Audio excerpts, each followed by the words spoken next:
Preface. mynovabooks presents The Office Plant That Won't Die by Bud Greenfield. A warm, witty fable set in a modern office. Small moments, gentle satire, and unexpected leadership. A standalone story that celebrates how unlikely things can change the way we work and connect. To explore more, please visit mynovabooks.com. The following voice will narrate your audiobook experience. Hi, I'm Michael Reed. I will be the narrator for this story. The following voices will serve as characters for your audiobook experience. Hi, my name is Daryl. I will be the voice of Daryl. Hi, my name is Miles. I will be the voice of Miles. Hi, my name is Priya. I will be the voice of Priya.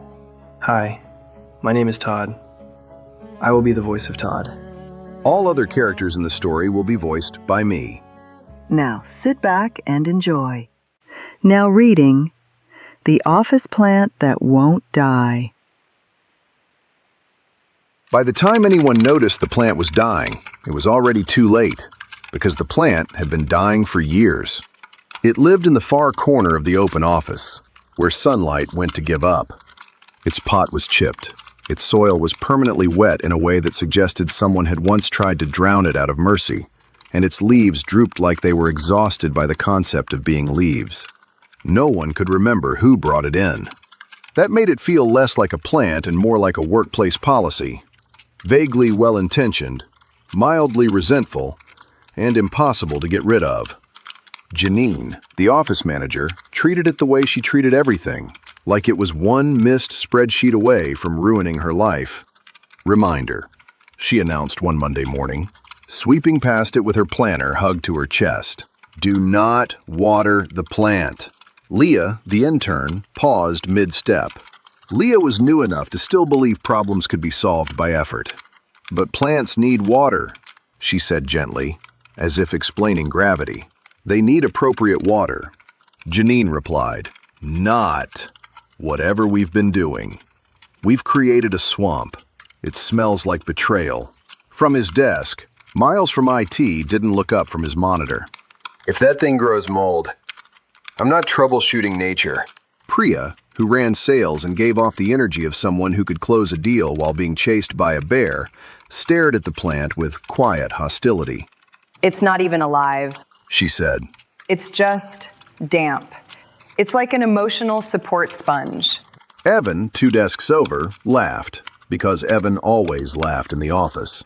Evan was good in a room.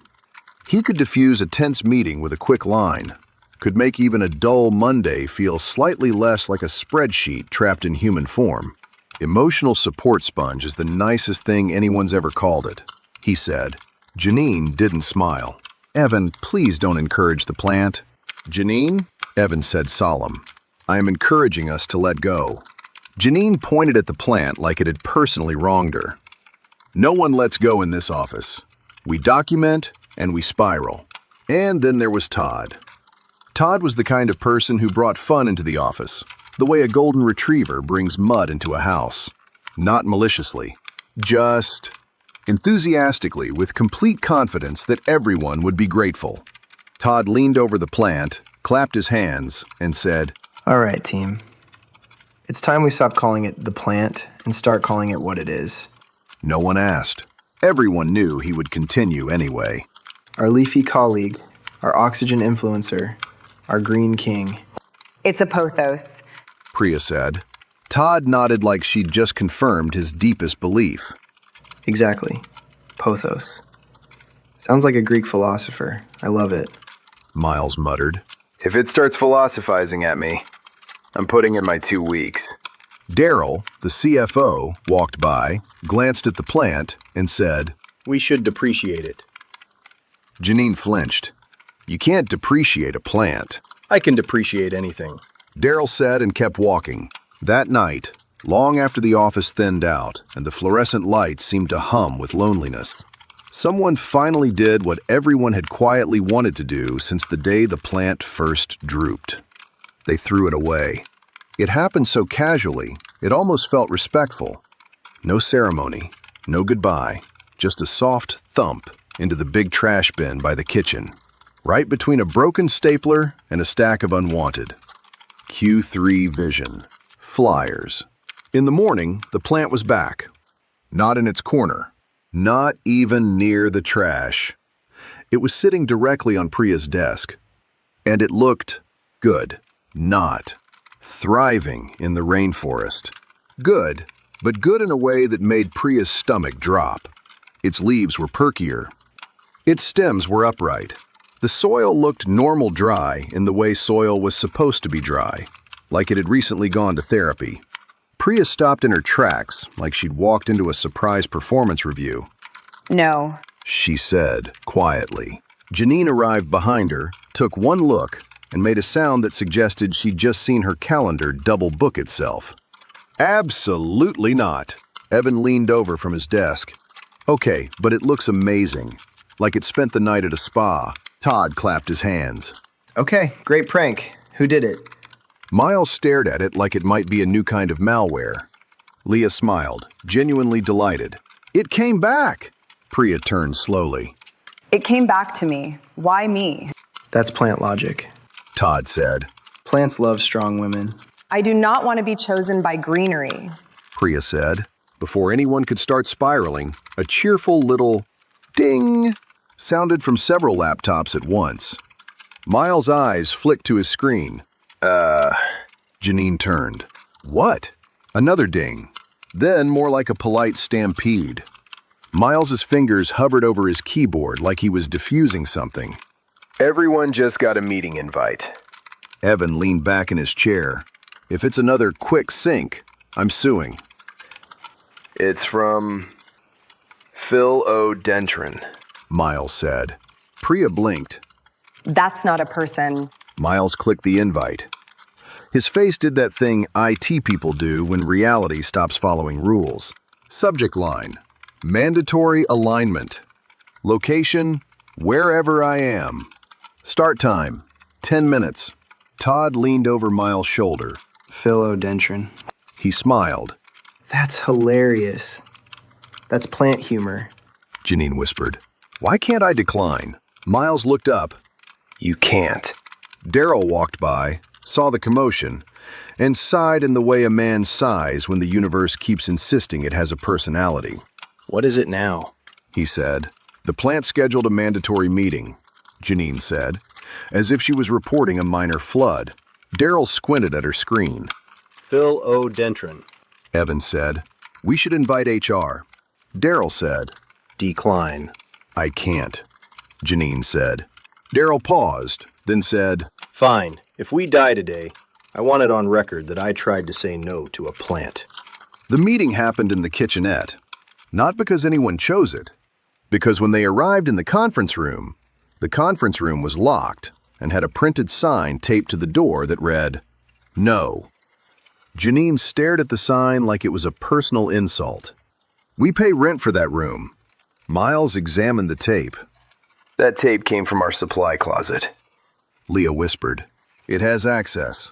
They found the plant in the kitchenette, centered on the counter like it was hosting. It didn't do anything dramatic. It didn't speak. It didn't glow. It just sat there, very present, like it was waiting to see if they'd show up. Todd, of course, addressed it directly. Phil? He said, loud enough that people on the other side of the office looked over. Buddy, great meeting invite. Love the confidence, love the mystery. Priya hissed. Please stop talking to it like it's your intern. I'm building rapport. Todd whispered back. This is how leadership works. Miles took out his phone and filmed the plant like it was evidence in a case no one would believe. Janine said, Okay, great. We're all here. Phil? She stopped, visibly disgusted that she was saying this. What is the agenda? Nothing happened. Then, slowly, quietly, everyone's phones dinged again. Another meeting invite. Todd checked his. Oh my God, it's a follow-up. Miles read aloud with dread. Subject line. Stop overwatering me. Leah gasped. It's setting boundaries. Janine covered her face with both hands. This is my nightmare. This is my personal nightmare. The thing was, once the plant started moving, the office started changing. Not in big, magical fireworks ways. In small, absurd ways that were almost helpful. The fridge thief, an unseen menace who had been stealing people's lunches for months, stopped. Not gradually. Immediately, like someone had flipped a switch. On Wednesday, Chad, who insisted his name wasn't Chad, opened the fridge and froze. Taped to the inside was a printer paper sign in large, angry letters, Chad. "Step away from the egg salad." Janine stared. "Is your name Chad?" "It's not," Chad said. Too fast. Priya nodded at the sign. The paper thinks you're lying. Meeting invites started arriving for problems that normally never got solved, like, "Bring your mug home day," and "Please stop replying all forever." In the group chat, someone typed, "Good work today," after a tough deadline.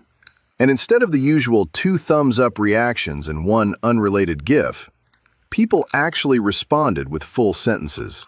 Compliments. Gratitude. It was unsettling, like the office had been briefly possessed by kindness. Todd loved it. He became the plant's self-appointed spokesperson, brand strategist, and biggest fan. He put a tiny, "Hello, my name is," sticker on the pot that read, "Phil." Janine removed it. Todd replaced it with, "Phil. He, him."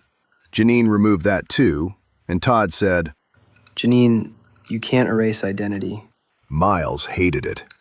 He treated the plant like a hostile takeover. He ran network scans. He changed admin passwords. He added 2-factor authentication to the printer. He taped a piece of paper to his monitor that said, "Do not trust botany." Every attempt to fix things only made them funnier. Miles changed the Wi-Fi password. The next morning, the password was back, and his desktop background was a close-up photo of a leaf. Miles pointed at it, voice trembling.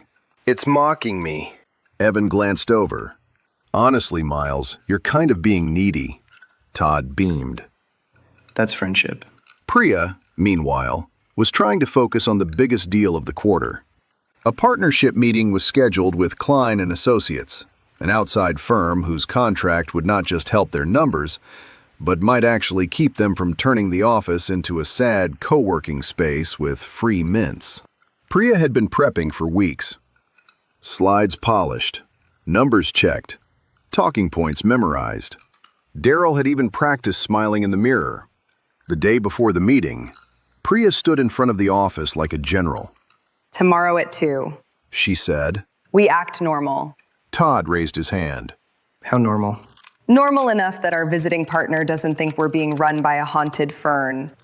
Priya said. Leah whispered. But we are kind of being run by a haunted fern. Janine shot her a look that could curdle coffee. Miles said. We should remove it from the premises. Todd said. We should give it a title, like Associate Director of Growth. Daryl said. If anyone mentions the plant in front of Klein, I will personally escort you out of the building. Evan, leaning back in his chair, said, What if we just introduce it as The Vibe? Priya pointed at him. Evan, no. Everyone agreed. Even Todd, who agreed the way people agree when they plan on doing the opposite. On the morning of the pitch, the plant wasn't in its corner. Janine walked in, saw the empty spot, and whispered, Oh, thank God. Then she noticed it. The plant was on the reception desk, right next to the visitor sign-in sheet, like it was the receptionist. Janine sprinted over, grabbed the pot, and immediately got a calendar invite. Subject line, Do not touch me. Location, Try me. Todd watched her like he was watching live TV. It's setting limits, Janine. It's very modern. Janine clenched her jaw. I will set it outside. Miles, eyes wide, said, Please don't provoke it before a partnership meeting. Priya marched in, looked at the plant, and said, in the voice of a person negotiating with a bomb, Phil, listen. Today we need to be professional. She stared at the plant. The plant stared back, in the way plants absolutely do not stare back, except this one somehow made the air feel like it was waiting. Priya lowered her voice. If you ruin this meeting, I will turn you into pesto. Todd gasped. Priya! I'm motivating it. She said. At 1:58, Mr. Klein arrived. He was calm in the way people are calm when they are paid to be calm.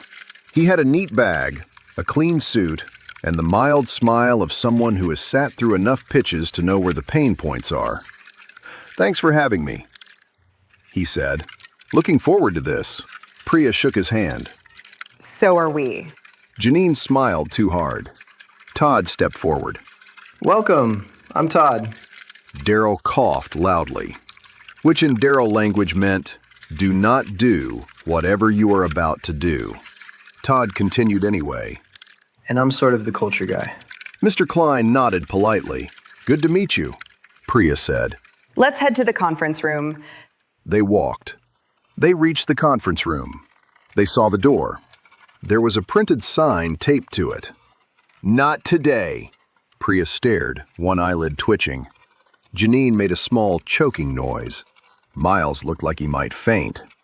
Evan, behind them, whispered, "That's honestly how I feel about most meetings." Mr. Klein blinked. "Is the room unavailable?" Renovations. Todd said instantly. Priya shot him a look. There are no renovations. Todd smiled. Surprise renovations. Miles whispered. This is how we die. Priya, without missing a beat, turned to Mr. Klein and said, We're going to pivot locations. We like to keep things dynamic. Mr. Klein nodded slowly. Sure. They moved to a smaller meeting room near the kitchenette. The door was open.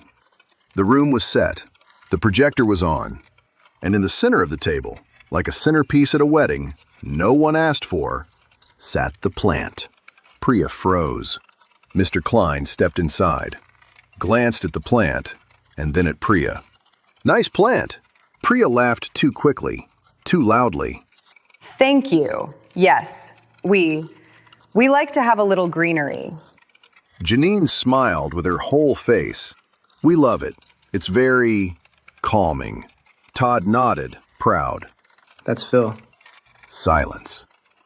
Priya's head snapped toward Todd. Todd added, It's a joke, like plants, you know. Mr. Klein smiled politely, the way people smile when they are filing something away under quirks. Priya sat down so carefully, it looked like she was lowering herself into a trap. All right, She said brightly, opening her laptop. let's begin. She clicked into the presentation, and her slides appeared on the projector. Priya's deck was fine. It was competent. It had the required charts.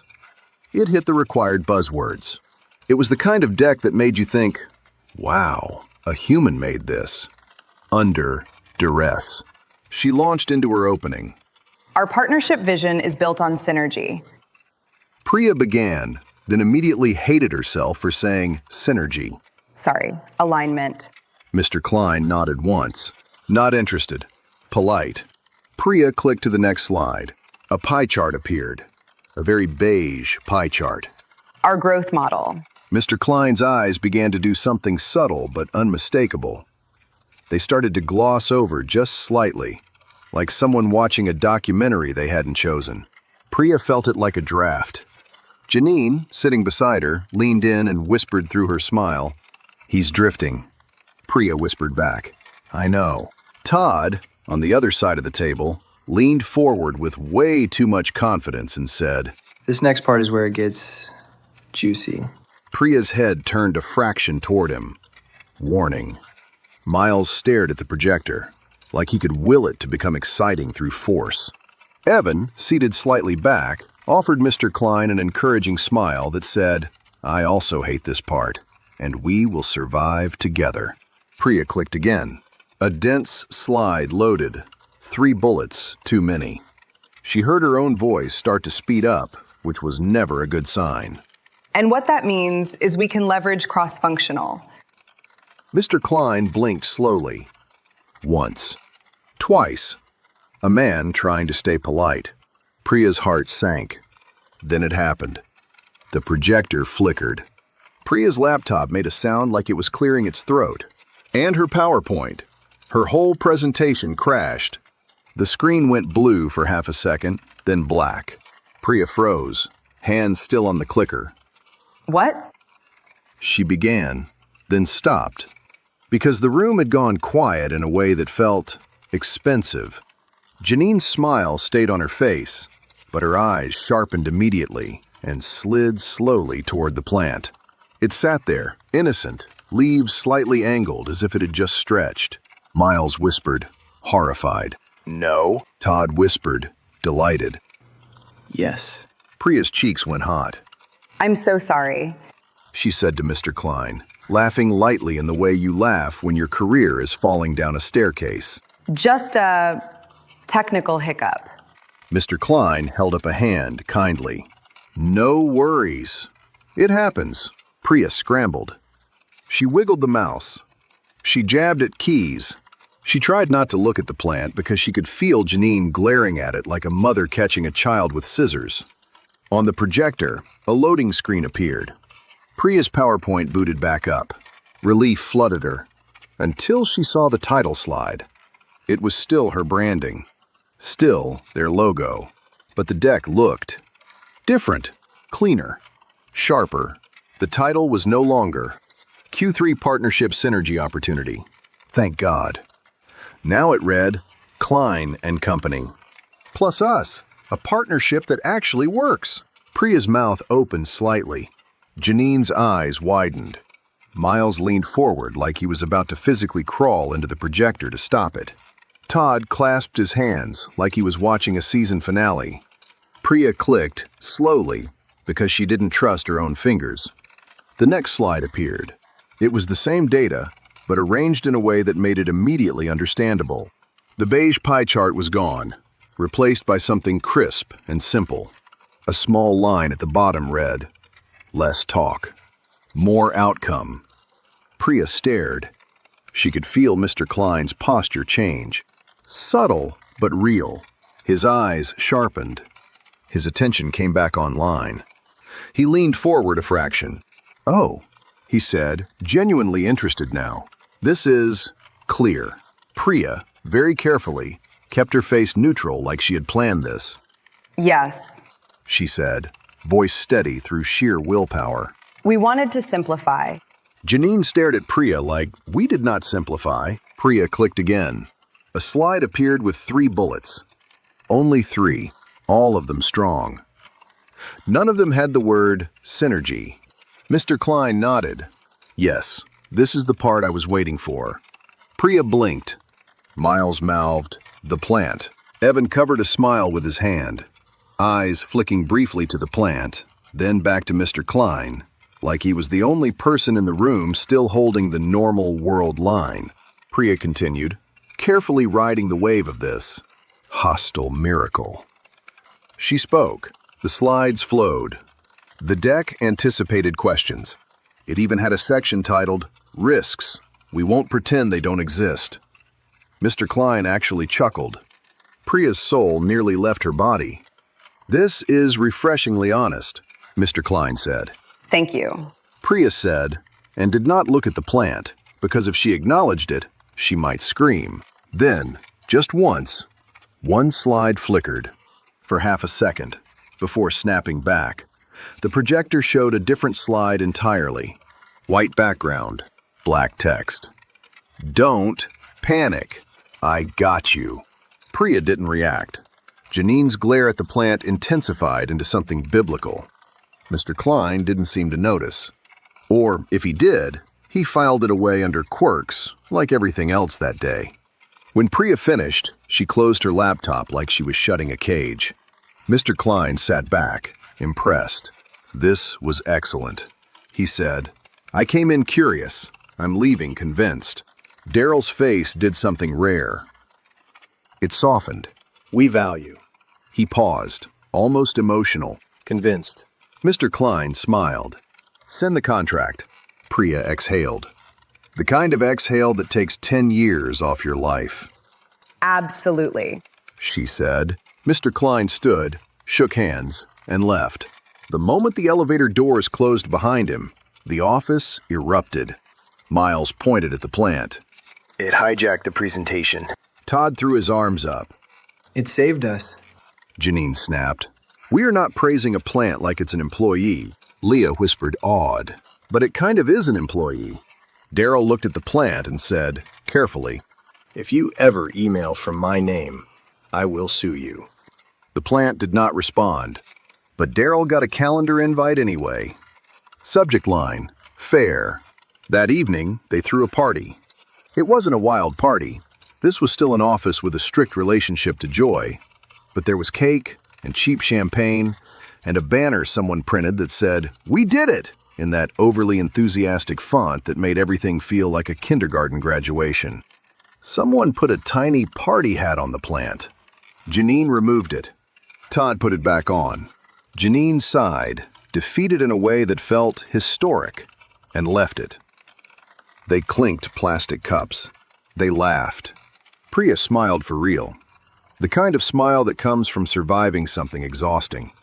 Even Miles looked almost okay, though he kept glancing at the plant like it might start speaking in PowerPoint. Evan laughed too. He always laughed. Evan was good in the room. Quick joke, easy charm, the guy who could make meetings feel less like slow drowning. But later, when the party thinned and the office started to quiet, Evan left with a strange heaviness sitting behind his ribs. Because success at work is loud, and the things you miss in your personal life are quiet. He sat in his car in the parking lot, hands on the steering wheel, watching the building through the windshield. The office windows glowed with leftover light, and he thought about his brother. It had been years. Not because he didn't care, because he cared too much. Because every time he thought about reaching out, his brain gave him 1,000 reasons not to. It's been too long. It'll be awkward. He'll be angry. You'll mess it up. Evan picked up his phone. He opened the messages. His brother's name was there, like a dare. He stared at the blank text field. His thumb hovered. Nothing came. He swallowed. What do I even say? And then he noticed something.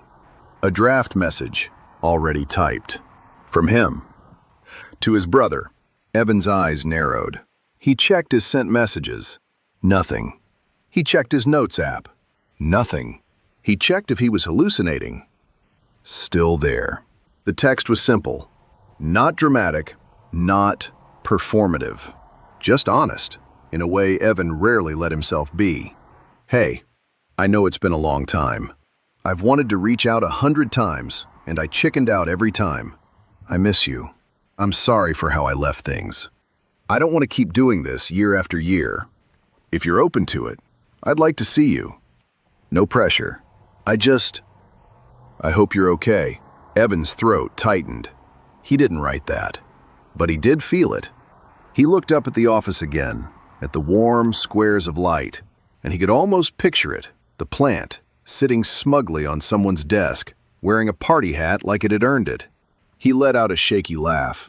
"You've got to be kidding me," he whispered. Then he hit send. For a second, the car was silent. The world held its breath with him. His phone buzzed. Evan froze, like if he moved, it would undo the moment. He looked. A reply. "Evan, I've been waiting so long to hear from you. I didn't reach out first because I didn't know if you wanted me to. I do. I want to meet. Are you free tomorrow? Our old place still open, the one with the terrible chairs and the perfect fries." Evan's face crumpled in relief. He laughed once, small and disbelieving, and then he cried quietly, the way you cry when something unclenches that you didn't even realize you'd been holding. He wiped his eyes with the back of his hand, breathing hard, and typed back, "Tomorrow." "Yeah, tomorrow." Inside the office, long after everyone left, the plant sat in the corner again, peaceful. No meeting invites, no printer signs, no mischief. Just leaves, still and steady, like it had done what it needed to do. And somewhere in the building, as if the universe couldn't resist one last joke, Todd's laptop dinged with a new invite. From Phil O. Dentron. Subject line, follow-up, family. Location, start where you are. Todd stared at it, grinned, and whispered. Classic Phil. Then he checked his calendar, and for once, didn't try to reschedule it. End of The Office Plant That Won't Die. Outro. Thank you for listening to The Office Plant That Won't Die, written by Bud Greenfield and narrated by Michael Reed. We appreciate you joining us for this unforgettable story. To discover more great selections, be sure to visit mynovabooks.com. We look forward to sharing more stories with you soon.